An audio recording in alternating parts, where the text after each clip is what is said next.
Hey everybody, this is Mario with DeCarney Roofing, and today we're going to be taking a look at a 5-star review a homeowner recently left for us on Google. Let's check it out. Today's review was left by Luke. Let's see what Luke had to say. DeCarney Roofing is the real deal, a phenomenal organization led by Mario from start to finish. We had the unfortunate circumstance of a hole in our ceiling after a bad rainstorm.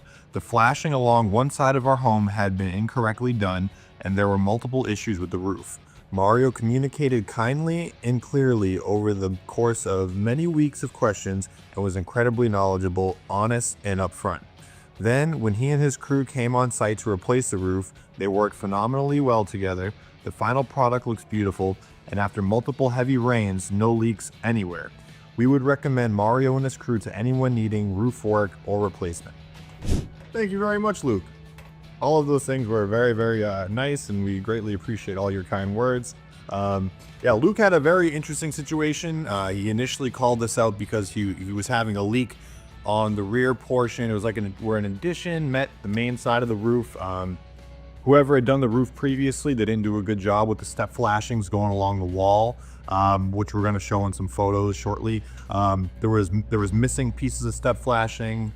There were nails. The step flashing was secured against the wall using nails, but they nailed it too low, too close to the roof line. So sitting snow against the side of the house would be able to get into those nails.